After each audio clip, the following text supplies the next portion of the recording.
स्वागत है आप सबका एक बार फिर से इटर्नल माइंड्स पे। क्या आपने कभी सोचा है कैसे कुछ लोग अपनी जिंदगी को कंट्रोल में रखते हैं और कुछ लोगों की जिंदगी बस सिचुएशंस के हाथों की कठपुतली बन जाती है। एक तरफ वो लोग होते हैं जो हर हार के बाद और स्ट्रॉन्ग बन जाते हैं और दूसरी तरफ वो लोग जो एक्सक्यूज बनाते बनाते अपनी पूरी जिंदगी गुजार देते हैं। क्या आपको भी लगता है कि आपके डिसीजन से ज्यादा सिचुएशंस आपकी लाइफ को चला रहे हैं? क्या आप भी अपने गोल्स शुरू तो करते हैं पर उन तक कभी पहुंच नहीं पाते? क्या रिलेशनशिप्स में मिसअंडरस्टैंडिंग्स और कॉन्फ्लिक्ट्स आपको अंदर ही अंदर थका देता है? अगर इनमें से किसी भी सवाल का जवाब आपके लिए हाँ है तो स्टीवन कोवी की एक book the 7 habits of highly effective people उन सब सवालों का जवाब देती है। दोस्तों, ये सिर्फ एक सेल्फ हेल्प बुक नहीं बल्कि एक ब्लूप्रिंट है जो सिखाती है कि अपनी सोच और अपने एक्शंस को बदलकर हम अपनी पूरी जिंदगी का डायरेक्शन कैसे बदल सकते हैं। ये बुक आपको समझाती है कि कैसे एक हाईली इफेक्टिव पर्सन चाहे जीरो से शुरू करे, अपने हैबिट्स के दम पर एक पर्पसफुल, सक्सेसफुल और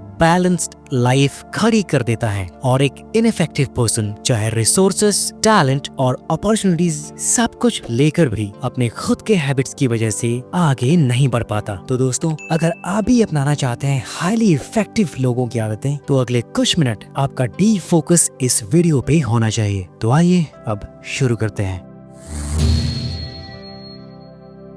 दोस्तों, आज के सफर में हम स्टीफन कावे की book the 7 habits of highly effective people को एक कहानी और रियल लाइफ एग्जांपल्स के थ्रू समझेंगे। सबसे पहले हम देखेंगे कि अपने आप पर कंट्रोल कैसे पाया जाता है, फिर सीखेंगे कि अपनी लाइफ का विजन और डायरेक्शन कैसे सेट करना है। उसके बाद बात होगी प्रायोरिटीज की, क्यों कुछ लोग बिजी रहते हुए भी कुछ अचीव नहीं करते और इफेक्टिव लोग अपनी एनर्जी कैसे सही जगह पे इन्वेस्ट करते हैं। फिर हम चलेंगे रिलेशनशिप्स की दुनिया में, कैसे अपने दोस्तों, फैमिली और कलीग्स के साथ एक वन विन रिलेशनशिप बनाएं और आखिर में हम जानेंगे वो सीक्रेट हैबिट जो आपको लगातार ग्रो करने और अपनी लाइफ को रिन्यू करने की एनर्जी देता है। और अगर आप एंड तक इस सफर में मेरे साथ रहे तो आपको मिलेगा एक ब्लूप्रिंट, एक ऐसी सोच और एक ऐसा टूल जो आपको अपने गोल्स को अचीव करने, रिलेशनशिप सुधारने और एक बैलेंस्ड और पर्पसफुल लाइफ जीने की क्लियर रोड मैप दिखाएंगे।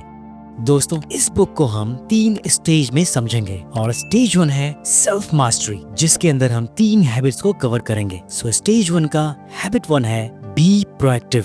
एक लड़का है अर्जुन, उसकी नौकरी में प्रेशर है, बॉस हर दिन टारगेट्स के पीछे भगाता है, घर पर फैमिली की एक्सपेक्टेशंस अलग स्ट्रेस देती हैं और जब भी कोई मुश्किल आती है अर्जुन का एक ही जवाब होता है, मैं क्या करूं, सिचुएशन ही ऐसा है, मेरी तो किस्मत ही खराब है। धीरे धीरे अर्जुन की लाइफ में एक पैटर्न बन गई। प्रॉब्लम्स आई, ब्लेम, एक्सक्यूजेस, हेल्पलेसनेस। उसे लगता था जैसे उसकी जिंदगी का रिमोट कंट्रोल किसी और के हाथ में है। पर वहीं दूसरी तरफ स्टीवन कोवी कहते हैं इफेक्टिव लोग अपनी लाइफ का रिमोट कंट्रोल हमेशा अपने पास रखते हैं और यही है हैबिट 1 की समरी, बी प्रोएक्टिव। प्रोएक्टिव लोग समझते हैं कि मेरा रिएक्शन मेरी चॉइस है, चाहे बॉस कुछ भी बोले, चाहे दुनिया कितनी भी अनफेयर हो, आपके पास हमेशा एक पावर होती है और वो पावर है अपना रिस्पॉन्स चूज करना। स्टीवन इस चीज को 2 पॉइंट्स में समझाते हैं। नंबर 1, सर्कल ऑफ कंसर्न, जो चीज आपके कंट्रोल के बाहर है, जैसे पॉलिटिक्स, वेदर, बॉस का मूड। और दूसरा है सर्कल ऑफ इन्फ्लुएंस, जो चीजें आपके कंट्रोल में हैं, जैसे कि आपका डिसीजन, आपके एक्शंस और आपका रिएक्शन। इनइफेक्टिव लोग अपना टाइम बस सर्कल ऑफ कंसर्न में बर्बाद कर देते हैं, पर वहीं दूसरी तरफ प्रोएक्टिव लोग अपना ध्यान सर्कल ऑफ इन्फ्लुएंस पे रखते हैं और इसी वजह से उनका इन्फ्लुएंस बढ़ता चला जाता है। सोच के देखिए, आप अपना ज्यादा टाइम कहाँ लगाते हो, कंप्लेंट्स में या सॉल्यूशंस में? दोस्तों, आज से एक छोटी सी प्रैक्टिस शुरू कीजिए। जब भी आपको लगे कि कोई सिचुएशन आपको स्ट्रेस दे रहा है तो तुरंत लिखिए, इस सिचुएशन में ऐसा क्या है जो मैं कंट्रोल कर सकता हूँ, और फिर बस उसी पर एक्शन लीजिए। ये हैबिट छोटी लगती है लेकिन यही आपको विक्टिम से क्रिएटर बनाती है, प्रॉब्लम सॉल्वर बनाती है और जैसे ही आप प्रोएक्टिव बन जाते हो आपकी लाइफ एक नई डायरेक्शन लेना शुरू करती है। और आइए अब चलते हैं इस स्टेज के हैबिट नंबर 2 की तरफ। Habit 2 is begin with and in mind. एक बार अर्जुन अपने एक दोस्त से कहता है, यार मैं रोज इतना हार्ड वर्क करता हूँ, इतना बिजी रहता हूँ, फिर भी लगता है कि मैं कहीं पहुँच नहीं रहा। उसका दोस्त मुस्कुराया और बोला, अर्जुन तुम गाड़ी फुल स्पीड में चला रहे हो, लेकिन तुम्हें क्या ये पता है कि जाना कहाँ है? और यही है हैबिट 2 का lesson, that begin with and in mind. कुछ भी शुरू करने से पहले आपको अपना गोल सही से और क्लियरली पता होना चाहिए। दोस्तों, इस बुक के राइटर स्टीवन भी कहते हैं कि सबसे बड़ी ट्रेजेडी ये नहीं कि हम फेल हो जाते हैं, बल्कि ये है कि हम गलत चीज में सक्सेसफुल हो जाते हैं। दोस्तों सोचिए, अगर एक इंसान पूरी लाइफ बस पैसा कमाने के पीछे भागा, बस पैसा कमाना है कैसे भी, और एंड में उसने रियलाइज किया कि उसने अपनी हेल्थ, फैमिली, अपनी वैल्यूज को खो दिया, तो क्या वो जीता? बिल्कुल नहीं। इफेक्टिव लोग अपना एंड पिक्चर पहले से डिजाइन करते हैं। उनके पास एक क्लियर पर्सनल मिशन स्टेटमेंट होता है, एक ब्लूप्रिंट जो उनके डिसीजंस को गाइड करता है उनके खुद के गोल्स तक पहुंचने में। यहाँ स्टीवन कोवी एक थॉट को आपके सामने रखते हैं। सोचो कि आज आपका फ्यूनरल है, लोग आपके बारे में क्या कहना चाहते हैं? फैमिली, फ्रेंड्स, कलीग्स सब क्या बोलेंगे? क्या आप चाहते हो कि वो कहें कि ये इंसान बिजी था इसलिए हम इसके बारे में ज्यादा कुछ जानते ही नहीं? या आप ये सुनना चाहेंगे बस हर वक्त काम में उलझा रहता था? या फिर आप ये सुनना चाहेंगे कि इस इंसान ने अपनी जिंदगी को सिर्फ जिया नहीं बल्कि दूसरों की जिंदगियों को भी बेहतर बनाया? इस इंसान ने हम सब के लिए एक मिसाल कायम की है। तो दोस्तों, इस लेसन का प्रैक्टिकल टेक अवे क्या है कि मैं चाहता हूँ कि मेरी लाइफ के एंड में लोग मेरे बारे में ये कहें, और फिर उससे अलाइन करके आप अपने वैल्यूज और गोल्स बनाओ। अपने डेली डिसीजंस को उस ब्लूप्रिंट के साथ अलाइन करो। जब आप किसी भी चीज की शुरुआत उसके एंड को माइंड में रख कर करते हो तो आपका हर दिन, हर डिसीजन डायरेक्शनलेस नहीं होता। और यही फर्क होता है एक डायरेक्शनलेस बिजी लाइफ और एक पर्पसफुल इफेक्टिव लाइफ में, जहां आपको ये पता होता है कि आप किस चीज के लिए जी रहे हैं और आपकी लाइफ का मीनिंग क्या है। दोस्तों, आप अगर अपनी लाइफ और लाइफ के मीनिंग के बारे में और गहराई से समझना चाहते हैं तो मैं रेकमेंड करूंगा आपको एक book, man's search for meaning by doctor Viktor Frankl. Description box में मैंने इस बुक की समरी का लिंक भी डाल रखा है। और आइए अब बात करते हैं हैबिट नंबर 3 की। Habit 3, put first things first. आइए एक छोटी सी कहानी सुनते हैं। एक प्रोफेसर ने एक ग्लास जार लिया और उस ग्लास जार को बड़े बड़े पत्थरों से भर दिया, और फिर उन्होंने स्टूडेंट से पूछा, क्या ये जार फुल है? स्टूडेंट्स बोले, हाँ सर, बिल्कुल।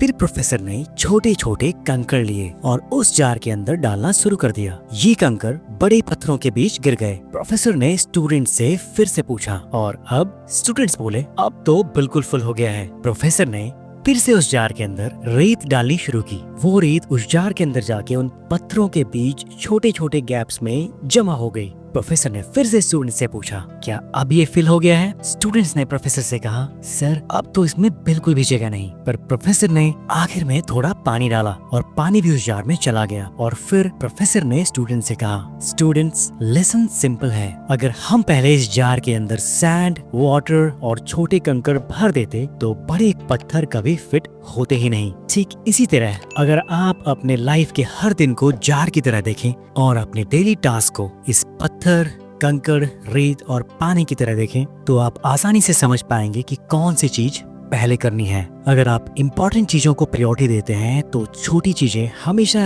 एडजस्ट हो जाती हैं। यानी अपनी जिंदगी की सबसे बड़े प्रायोरिटीज को पहले रखो और छोटी डिस्ट्रैक्शंस को बाद में। दोस्तों, अब एक क्वेश्चन है, अगर आपके पास एक दिन में सिर्फ 24 घंटे हैं तो आप उन्हें कैसे इन्वेस्ट करते हो? क्या आप बिजी रहने में एक्सपर्ट हो या प्रोडक्टिव रहने में? क्योंकि बिजी रहना और प्रोडक्टिव रहना दोनों एक चीज बिल्कुल भी नहीं है। हैबिट 3 हमें ये सिखाता है कि अर्जेंसी एक ट्रैप है और इस ट्रैप से निकलकर हम अपनी जिंदगी में उन चीजों पे फोकस करें जो रियली इम्पोर्टेंट है। अब हम बात करेंगे टाइम मैनेजमेंट के कोर कॉन्सेप्ट के बारे में जो कि स्टीवन ने इस बुक में लिखी है, और ये कॉन्सेप्ट आपको अच्छे से समझाता है कि आप अपने 24 घंटे कैसे इन्वेस्ट कर सकते हैं by putting your first thing first. Stephen Covey कहते हैं कि time management is equal to life management. मतलब हम अपना वक्त जहाँ लगाते हैं वही हमारी लाइफ की क्वालिटी डिसाइड करता है। अब हम स्टीवन कोवी के टाइम मैनेजमेंट मैट्रिक्स को समझते हैं। इस मैट्रिक्स के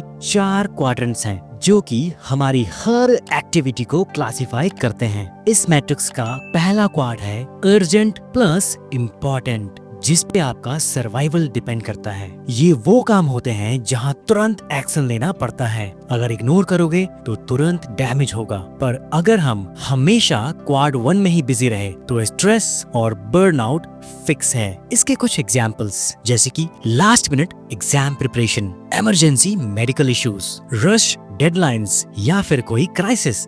दूसरा quad not urgent but important, और इस पे आपका ग्रोथ डिपेंड करता है। दोस्तों ये सबसे पावरफुल क्वाड्रेंट है। यहाँ आने वाले काम लॉन्ग टर्म ग्रोथ, पीस और बैलेंस देते हैं। लेकिन क्योंकि ये अर्जेंट नहीं होते हम इन्हें इग्नोर कर देते हैं, और इन्हें इग्नोर करके हम लाइफ में कभी सक्सेसफुल हो ही नहीं सकते। इसके कुछ एग्जाम्पल्स हैं daily exercise, new skill learning, relationship building, planning और स्ट्रेटजी, या फिर पर्सनल डेवलपमेंट। स्टीवन कहते हैं ग्रेट लीडर्स और हाईली इफेक्टिव पीपल अपना मैक्सिमम टाइम यहाँ इन्वेस्ट करते हैं। तीसरा क्वाड है अर्जेंट बट नॉट इम्पोर्टेंट, और ये होता है डिस्ट्रैक्शन जोन। ये वो काम होते हैं जो अर्जेंट लगते हैं पर एक्चुअली इम्पोर्टेंट बिल्कुल नहीं होते। ये आपको डिस्टर्ब करते हैं और असली गोल से, असली ग्रोथ से दूर ले जाते हैं। इसके कुछ एग्जाम्पल्स हैं random phone calls, unnecessary meetings and social media. और आखिर में चौथा क्वाड है not urgent and not even important, और ये होता है टाइम वेस्टिंग मोड। ये zone pure time killer zone कहलाता है। थोड़ी देर रिलैक्सेशन बिल्कुल ठीक है, पर अगर ये ज्यादा होता है तो ये आपका टाइम और लाइफ दोनों वेस्ट कर सकता है। इसके कुछ एग्जाम्पल्स हैं binge watching, endless gaming, gossiping, social media and random phone scrollings. दोस्तों यहाँ आप अपने आप से एक सवाल पूछ सकते हो कि आप क्वाड 2 में कितना टाइम इन्वेस्ट करते हो। आप क्वाड 2 को कितनी प्रायोरिटी देते हो, या आपका ज्यादा टाइम अर्जेंट फायर्स बुझाने में लगा रहता है, या आप एक स्ट्रॉन्ग फाउंडेशन बिल्ड कर रहे हो। इस चैप्टर से मेजरली 3 टेकअवेज हैं। अपनी वीकली प्लानिंग करो, सिर्फ अर्जेंट टास्क नहीं ग्रोथ एक्टिविटीज भी लिखो। नंबर 2 नो बोलना सीखो उन चीजों को जो इम्पोर्टेंट नहीं है। नंबर 3 हर दिन एक छोटा क्वाड्रेंट 2 टास्क जरूर कंप्लीट करो। दोस्तों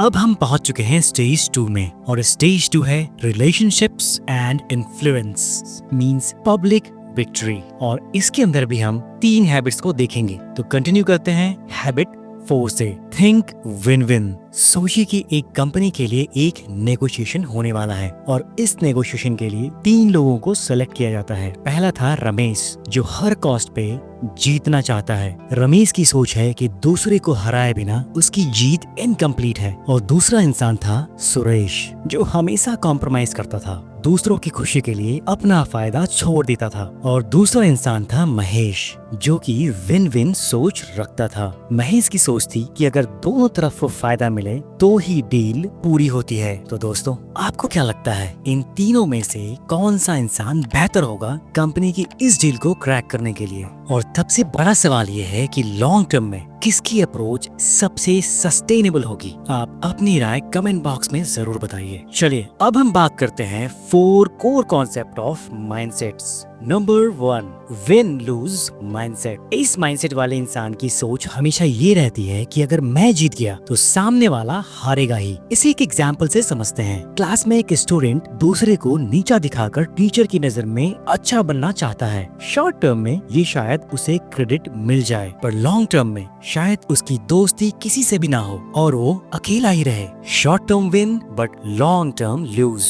नंबर 2 लूज विन माइंडसेट। इस माइंडसेट का इंसान हमेशा सैक्रिफाइस करता है। इसे एक एग्जाम्पल से समझते हैं। आपके ऑफिस में आपका एक आइडिया चोरी हो जाता है, पर आप चुप रहते हैं सिर्फ शांति बनाए रखने के लिए। लोग शुरू में कहेंगे कि आप सिंपल हो, पर धीरे धीरे आपकी इमेज वैसी ही बन जाती है और आपकी रिस्पेक्ट भी कम हो जाती है, क्योंकि आप अपने वैल्यू को प्रोटेक्ट नहीं करते। तीसरा है लूज लूज माइंडसेट। इस माइंडसेट के लोग बिल्कुल ही डिस्ट्रक्टिव और नेगेटिव होते हैं। उनकी सोच होती है कि अगर मुझे नहीं मिल रहा तो मैं तुम्हें भी मिलने नहीं दूंगा। इसका एग्जाम्पल है दो ऐसे लोग जो सिर्फ अपने ईगो को सेटिस्फाई करने के लिए लड़ रहे होते हैं। ऐसे में उन दोनों का ही नुकसान होता है और कोई और ही फायदा उठा ले जाता है। और चौथा है विन विन माइंडसेट। इस माइंडसेट के लोग सबसे हेल्दी और इफेक्टिव सोच रखते हैं। उनकी सोच होती है मुझे भी फायदा हो और तुम्हें भी फायदा हो, और ऐसे ही लोगों को लंबी रेस का घोड़ा कहते हैं। एग्जाम्पल के लिए किसी बिजनेस डील में दोनों पार्टनर्स ऐसा सॉल्यूशन ढूंढते हैं जहां दोनों ग्रो करें। ये मैच्योरिटी, ट्रस्ट और लॉन्ग टर्म ग्रोथ विजन से आता है। दोस्तों, स्टीफन कोवी के हिसाब से विन विन फाउंडेशन के 3 मेजर पिलर्स हैं। पहला है कैरेक्टर। आपके कैरेक्टर में इंटीग्रिटी होनी चाहिए, अपने वैल्यूज पर टिकना, झूठ या शॉर्टकट से बचना। आपके कैरेक्टर में मैच्योरिटी होनी चाहिए, अपनी नीड्स और दूसरों की नीड्स का बैलेंस करना, और आपका माइंडसेट वाइड होना चाहिए। ये बिलीव कि हर किसी के लिए अपॉर्चुनिटीज हैं, कम नहीं पड़ेगी। दूसरा पिलर है रिलेशनशिप्स ऑफ ट्रस्ट। जहाँ ट्रस्ट होगा वहाँ naturally win win mindset born होता है। अगर ट्रस्ट नहीं तो फिर हर जगह डाउट और सेल्फ प्रोटेक्शन ही चलता है। तीसरा मेजर पिलर है अग्रीमेंट्स। क्लियर एक्सपेक्टेशंस डिसाइड करना, ये सोचना कि सक्सेस हम दोनों के लिए क्या होगा। अगर दोनों की क्लैरिटी हो तो मिसअंडरस्टैंडिंग्स और कॉन्फ्लिक्ट्स बहुत ही कम हो जाते हैं। दोस्तों, मतलब सिंपल है, विन विन माइंडसेट सिर्फ टेक्निक नहीं, एक सोच है जो मैच्योरिटी, ट्रस्ट और क्लैरिटी से ग्रो होता है। दोस्तों, विन विन सोचना एक शुरुआत है, पर अगर आप दूसरों को समझ ही नहीं पाते तो विन विन बनेगा कैसे? इसीलिए आइए देखते हैं अगली आदत को, हैबिट नंबर 5। और हैबिट नंबर 5 कहता है seek first to understand then to be understood. पहले दूसरों को समझो, फिर उनसे अपेक्षा करो कि वो आपको भी समझें। सोचिए, एक दोस्त आपको अपनी प्रॉब्लम बता रहा है और आप उसकी पूरी बात सुने बिना ही तुरंत सॉल्यूशन देने लगते हो। उसे कैसा लगेगा? उसे लगेगा जैसे किसी डॉक्टर ने उसे बिना चेक किए ही दवाइयाँ दे दी हों, और फिर शायद कभी वो आपसे अपनी बात शेयर करे ही ना। बिगर क्वेश्चन ये है, आज की दुनिया में लोग सुनने से ज्यादा बोलते क्यों हैं? और क्या अगर हम पहले दूसरे को समझने लगे तो क्या रिलेशनशिप्स और कॉन्फ्लिक्ट्स अपने आप सॉल्व हो जाएंगे? आइए इन सवालों के जवाब ढूंढने की कोशिश करते हैं। दोस्तों, ज्यादातर लोग कम्युनिकेशन में एक ही गलती करते हैं, वो समझने के लिए नहीं सुनते बल्कि वो जवाब देने के लिए सुनते हैं। जब सामने वाला बोल रहा होता है तो सुनने की बजाय वो सामने वाले के थॉट्स के ऊपर रिएक्ट करने के लिए तैयार हो रहे होते हैं। इफेक्टिव लोग पहले एम्पैथी के साथ दूसरों की फीलिंग्स, पर्सपेक्टिव और कॉन्टेक्स्ट को समझने की कोशिश करते हैं, और जब सामने वाला फील करता है कि हाँ, मुझे सुना जा रहा है, तो वो भी नेचुरली आपकी बात सुनने के लिए रेडी हो जाता है। अब हम देखते हैं 4 levels of listening as per Stephen Covey. पहला है इग्नोरिंग, बिल्कुल भी नहीं सुनना। दूसरा है प्रिटेंडिंग, झूठ मूठ का दिखावा करना कि आप सुन रहे हो। तीसरा है सिलेक्टिव लिसनिंग, सिर्फ वही सुनना जो आपके काम का हो। और चौथा है एम्पैथेटिक लिसनिंग, सामने वाले के इमोशंस और पर्सपेक्टिव को फील करना। और यही है हैबिट नंबर 5 का असली मकसद। और जब आप सीखते हो पहले समझना और फिर समझे जाना, तो एक नया मैजिक शुरू होता है कोलैबोरेशन का, जिसे कोवी कहते हैं सिनर्जाइज। और यही है हैबिट नंबर 6। और इस हैबिट को समझने के लिए हम एक कहानी की ओर चलते हैं। एक लड़का था आरव। एक दिन वो अपने मेंटर के पास गया और अपने मेंटर से पूछता है, गुरुजी, एक बात समझ नहीं आती, अगर 2 लोग अलग सोच रखते हैं तो उनमें हमेशा टकराव ही होगा ना? ऐसा कैसे हो सकता है कि किसी 2 लोगों के बीच के डिफरेंसेस फायदेमंद हो उनमें से किसी के लिए भी? तो उसके मेंटर कहते हैं, आरव, यही तो असली कला है जिसे कहते हैं सिनर्जी। मतलब जब 1 और 1 सिर्फ 2 नहीं बनते बल्कि 11 बन जाते हैं। जब लोग अपने डिफरेंसेस को क्लैश नहीं बल्कि रिसोर्सेज समझकर यूज करते हैं तो कुछ नया और कुछ बेहतरीन पैदा होता है जो अकेले किसी और के लिए मुमकिन कभी नहीं हो सकता। आरव के मेंटर यहाँ एक एग्जाम्पल देते हैं आरव को। वो कहते हैं, सोचो एक ऑर्केस्ट्रा है, अगर हर म्यूजिशियन सिर्फ अपना इंस्ट्रूमेंट बजाए बिना दूसरे को सुने तो सिर्फ शोर होगा, पर जब वो एक दूसरे के सुरों को समझकर अपने रोल को एडजस्ट करते हैं तो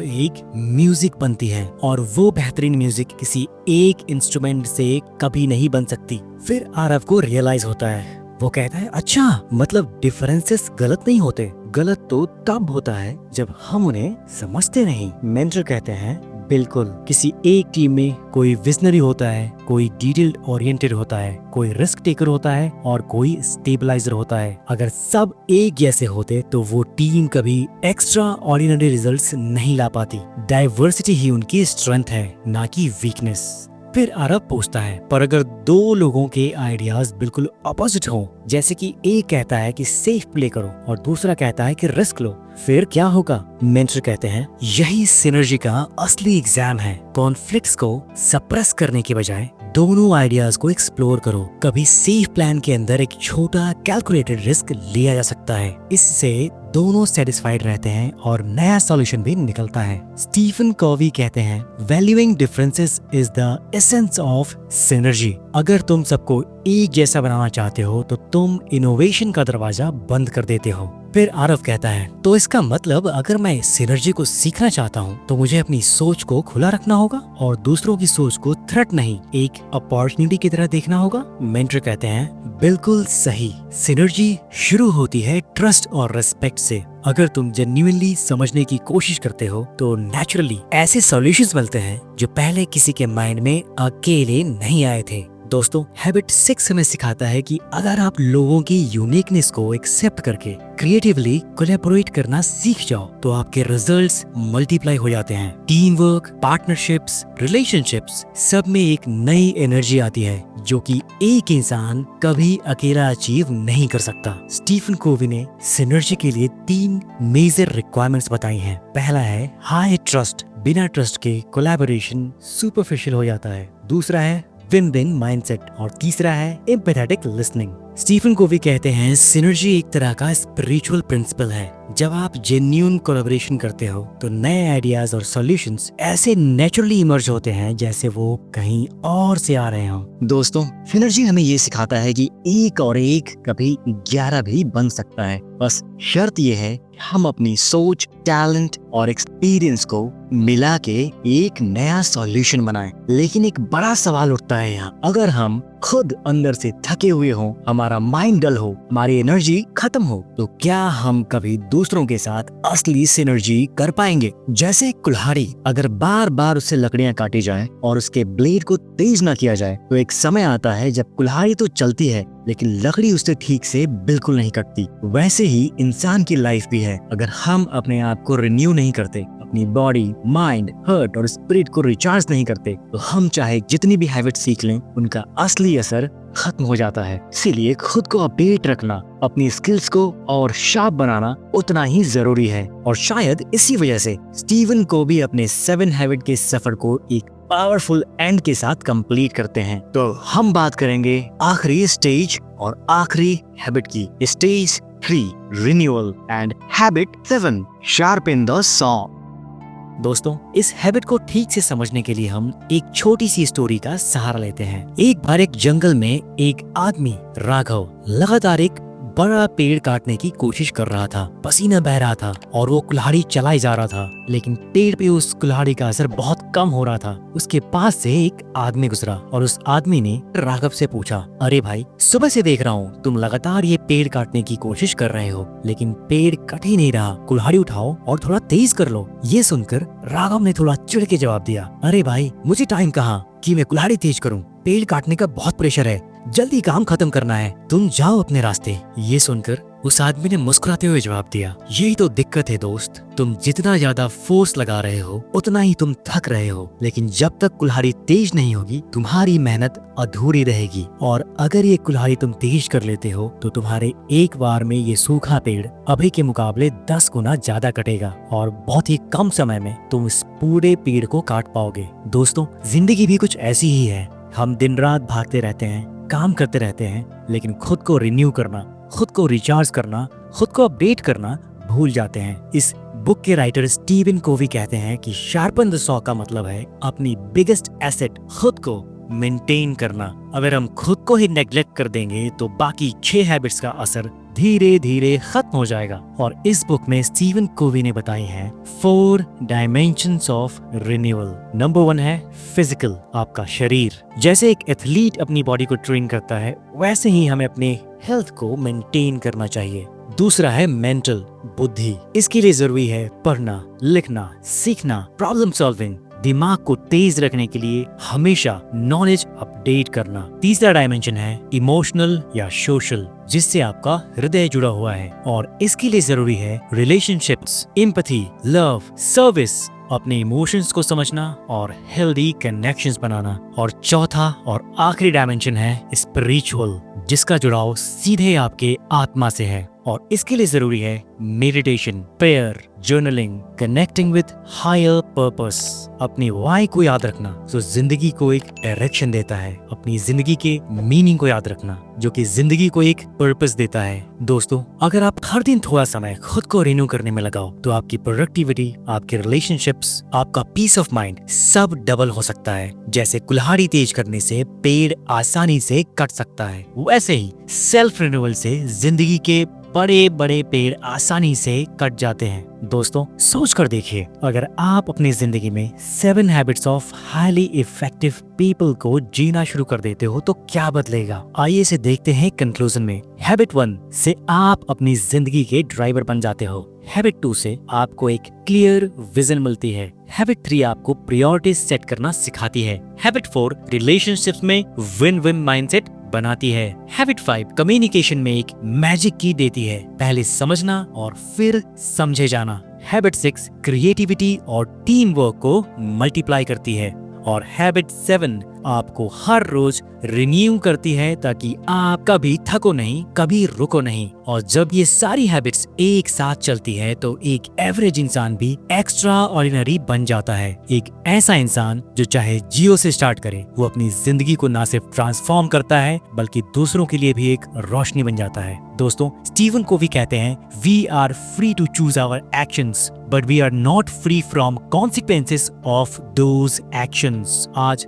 जो आप चुनेंगे वही कल आपकी कहानी बनाएगा। तो अब सवाल ये है, क्या आप अपनी कहानी खुद लिखना चाहते हो या सिचुएशंस को आपका ऑथर बनने दोगे? चॉइस आपके हाथ में है और आपके हैबिट्स आपके साथ। दोस्तों, अगर आपको ये कहानी मीनिंगफुल लगी तो एक लाइक तो बनता है और हम इटर्नल माइंड्स पर ऐसे ही बुक्स और लाइफ चेंजिंग आइडियाज को स्टोरी टेलिंग में लेकर आते रहेंगे। तो सब्सक्राइब करना मत भूलिए ताकि अगला चैप्टर मिस ना हो and hit the bell icons for notifications. मैं आपसे मिलता हूँ अगले वीडियो में, तब तक के लिए नमस्कार।